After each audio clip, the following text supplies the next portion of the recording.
So the only thing connecting our sewing head to our table and motor underneath is the belt. So when we're going to remove the head, the only thing we have to do is disconnect the belt. And the first step to disconnecting the belt is we have to take the bottom belt guard off.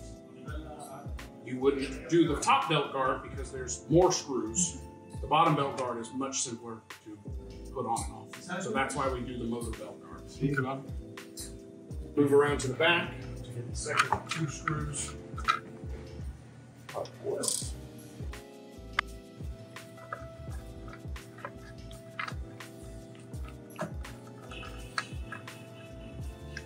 Keep the belt guard and 3 screws all together. So now, with the belt guard removed, we're going to lean the head back, and that gives us a slack in our belt. With the head lean back, the belt will slide off the bottom pulley. And then lean it back forward. And now your sewing head is ready to lift straight up out of the table. 2, 3. Lift straight up out. Your belt stays attached to your machine pulley. Put the whole thing into the box. Probably weighs about 75 or 80 pounds. And the stand weighs about the same.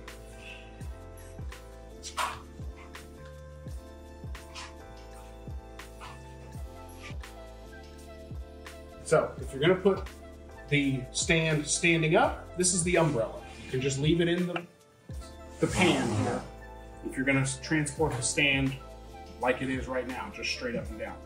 But if we're going to lay the stand on its side, this is not connected, so we'll just pull that right out. And we'll put that in the bag along with the belt guard and the screws. So when you get that home, before you put the stand back in, the head back in the stand, you'll go ahead and just drop that umbrella back in. And what that umbrella does, Joe, you want to put it back in and then work the knee lift? What that does is push up on the bottom of the machine and operates the foot lift off of your knee. So if you were to put your machine back in when you get home and you go to work your knee lift and nothing happens, your foot does not lift, then you would have assumed you have forgotten to put that back in. Or it fell out in the car or something like that.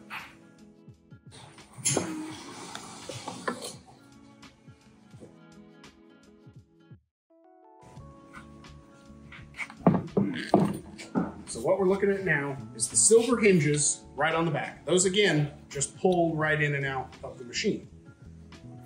So we usually leave those in and put the machine back in the box with the hinges still on it.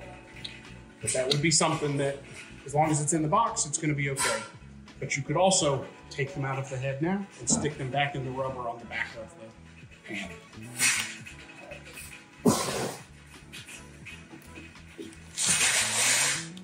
See those when he sets it back in. He's making sure the belt goes into that slot. And then he's going to line up the hinges with the rubber pads.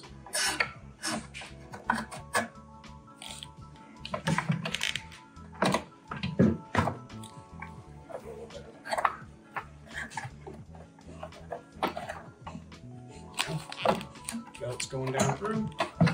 Hinges are there. Push those in.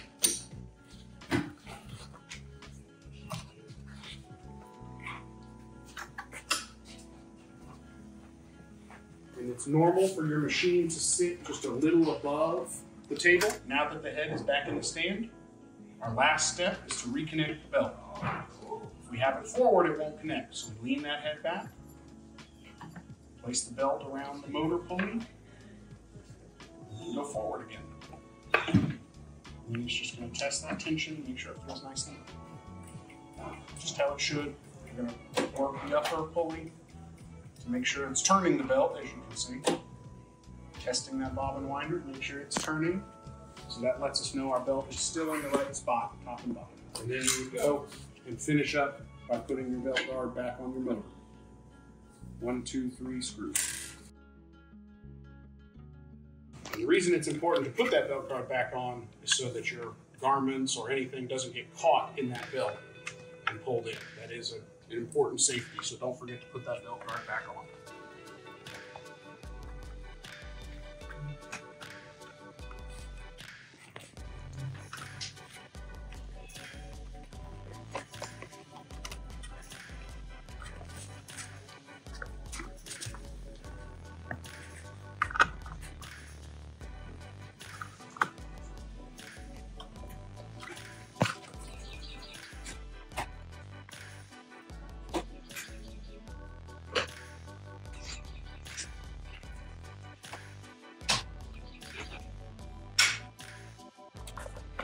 unsnap it off and then put it forward. Yeah. Yeah, there you go.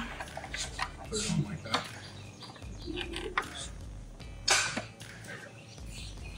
It's just an extra belt guard to make sure there's no way for anything to get pulled into the belt.